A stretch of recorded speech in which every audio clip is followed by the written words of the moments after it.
ゲーム制作大全の時間だ。俺はダンディ。かおちゃんだよ。今日もよろしくね。ラマもいるぞ。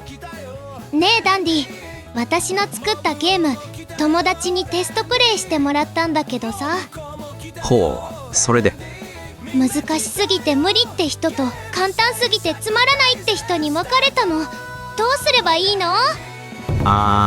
それはゲーム開発者全員がぶつかる壁だ。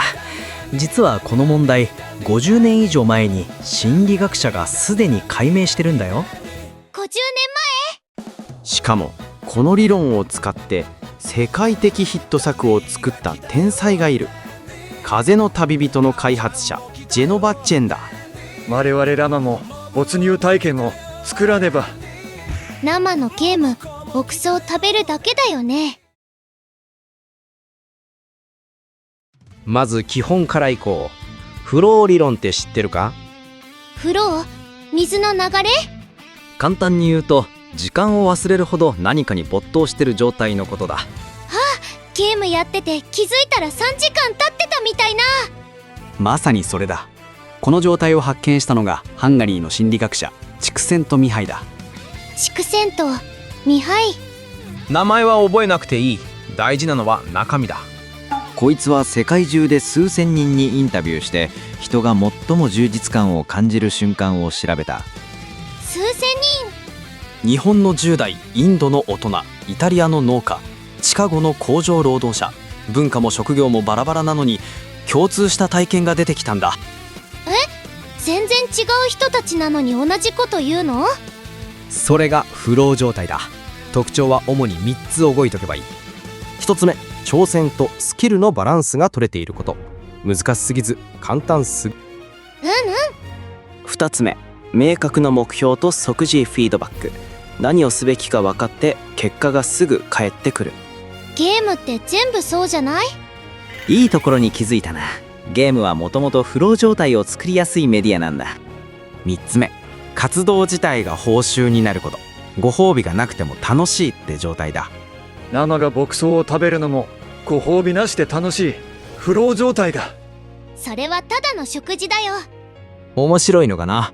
スマホゲームってあるだろ。正直全く面白くないのに気づけば何時間もやってることはないか？あるある。パズル系とか。あれもフローなんだ。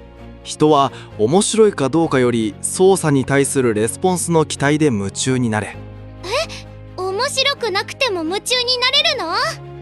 毎回少しずつ結果が変わるから脳が次の結果を予測しようとして止められなくなる。スロットマシンと同じ原理さ。さて、ここからが本題だ。フロー理論の核心、フローチャンネルを説明する。フローチャンネル？ YouTube 的な？違う。グラフを想像してくれ。縦軸が課題の難易度、横軸がプレイヤーのスキルだ。このグラフには3つのゾーンがある。まず不安ゾーン。課題がスキルを大幅に上回るとプレイヤーは無理ゲーだ、やめたいと思う。フリーゲームでたまにあるやつ。なんか理不尽に難しくて途中でイライラしてやめちゃうの。それだ。次に退屈ゾーン。スキルが課題を上回りすぎると簡単すぎてつまらなくなる。無双シリーズのボタン連打みたいな。まさにレベル上げがストーリーの合間のボタン連打業務になるパターンだな。そして真ん中にあるのがフローゾーン。課題とスキルが釣り合ってる帯だ。でも無双シリーズもドラクエもレベル上げはだれるけど全体では何時間もやっちゃうよね。いい指摘だ。レベル上げ以外の場所できちんと難易度調整されてるから程よい緊張感が生まれてる。ここで最重要ポイント。フローゾーンは固定じゃなく右上に移動していくんだ。右上？プレイヤーのスキルは時間とともに上がる。だから課題の難しさも一緒に上げないとフローは維持できない。ソウルライクゲーの黒髪を雲が恒例でな。めちゃくちゃ難しいのに飽きないだろ。もう少しでなんとかなるかもって思っちゃうやつ。そう、ここを修正したら勝てるんじゃないかって実験する余地がある。だから不安ゾーンに落ちない。逆にフリーゲームで理不尽に感じるやつはその実験の余地がない。プロとアマの差がもろに出る場所だ。2006年一人の大学院生がこの問題に画期的な解決策を出した。ジェノバ・チェン、後に風の旅人を作る男だ。大学院生がゲームの歴史を変えたの？南カリフォルニア大学の修士論文フロー・イン・ゲームズでフロー理論をゲーム設計に落とし込む方法を研究したんだ。チェンはまず従来の難易度設計の根本的な欠陥を指摘した。欠陥？イージー、ノーマル、ハードのこと？そう、あのシステム3つ問題がある。1つ目、プレイヤーはゲームを始める前に自分のスキルレベルを正確に把握できない。確かに初めてのゲームでノーマルかハードか聞かれても困る。2つ目、ノーマルでもプレイヤーによって体感難度は全然違う。3つ目、ゲーム中にスキルが成長しても難易度は固定のまま。ああ、後半ぬるゲーになるやつ。そこでチェンが提案したのが埋め込み型難易度調整、エンベッデッド DDA だ。エンベテッド DDA？ 簡単に言うと、プレイヤー自身が無意識のうちに難易度を調整できる仕組みだ。これを実証するために作ったのがウェブブラウザゲームフローだ。海の中の微生物を操作して他の生物を食べて成長するゲーム。微生物ゲーム？巧みなのがな、深く潜ると強い敵が出て難しくなる。浅い層に戻ると弱い敵しかいなくて簡単になる。プレイヤーは自分の意思で進路を選べるんだ。つまり難易度選択がゲームプレイそのものに組み込まれてる。メニューで選ぶ代わりに遊んでるうちに勝手に調整されるってこと？そういうことだ。公開2週間で10万ダウンロード、数ヶ月で65万、後に PS3 にリメイクされた。我々ラマも深く潜って強くならねば。生、泳げるの？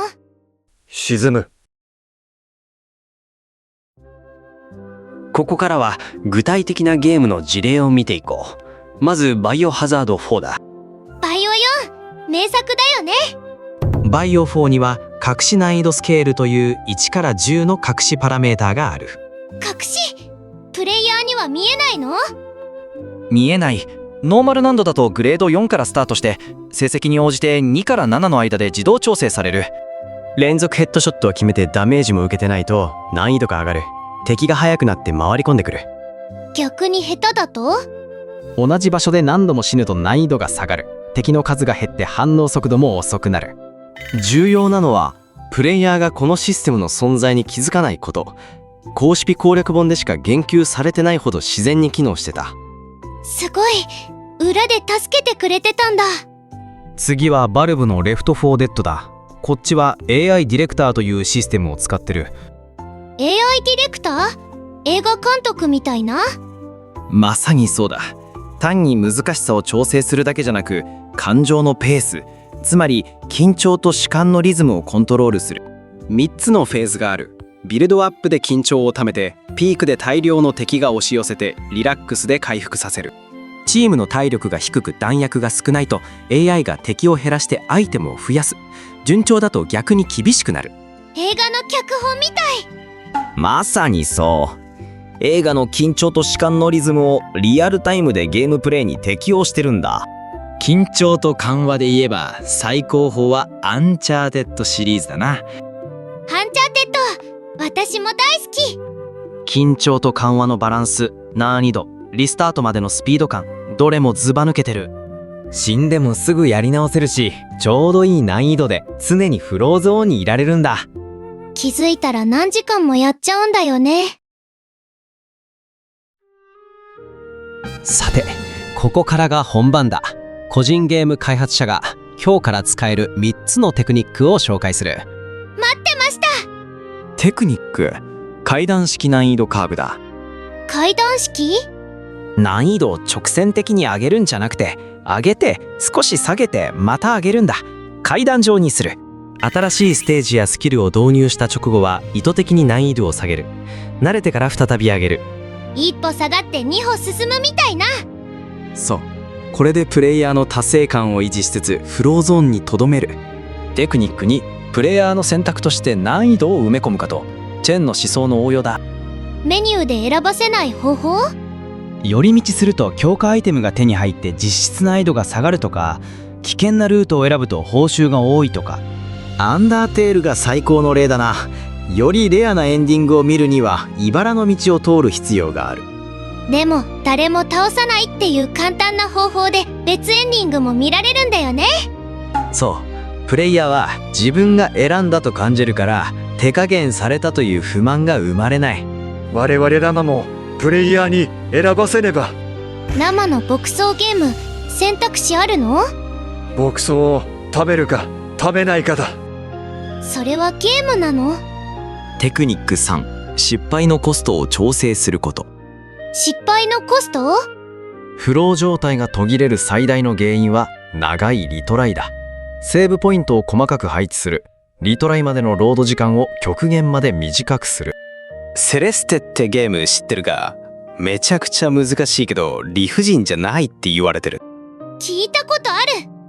秘密は即座のリスポーンと短いステージ構成だ。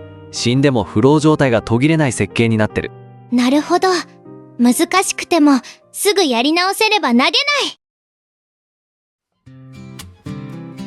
最後に一番大事なことを言う。個人ゲーム開発者はつい複雑なシステムや凝った謎解きを作りたくなる。その気持ちはわかる。でもその複雑さはプレイヤーにとってイライラの原因になりかねない。ドキしかもプレイヤーはゲームへのイライラを作り手へのイライラとして記憶するバイアスがある。自分が下手なだけかもしれないのに。そうだ。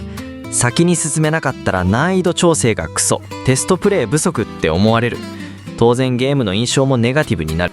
特に気をつけてほしいのが前提知識やスキルがないと先に進めないゲームだ。前提知識？謎解きの答えが数学の公式だったり歴史の問題だったり PC のキーボード配列にヒントがあったり。それだとその知識がない人は積むよね。任天堂がゲーム作るとき、子供が祖父祖母と遊べるようにをコンセプトにしてるの知ってるか？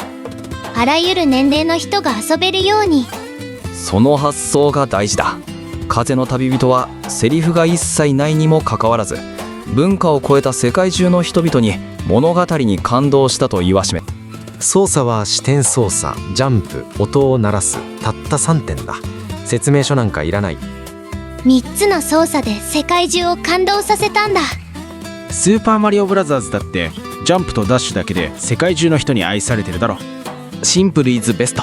使い古された操作でもそこにフローが生まれればポジティブなゲーム体験になる。複雑にすることが正義じゃないんだね。覚えておけ。フローは挑戦とスキルのバランスで生まれる。プレイヤーのスキルは成長するから難易度も動かす。そしてプレイヤー自身に難易度を選ばせる。一つ目はフローは挑戦とスキルのバランスで生まれる。難しすぎず簡単すぎず。2つ目、プレイヤーの成長に合わせて難易度も動かす。3つ目、プレイヤー自身に難易度を選ばせる。手加減じゃなく選択として設計するんだ。我々ラマもフローゾーンに入らねば。生はいつもマイペースだから永遠にフローゾーンだよ。今日の話が気になった人は概要欄にリンクを貼っとくからチェックしてくれ。今日も勉強になったね。個人ゲーム制作大全ダンディがお送りしました。じゃあな。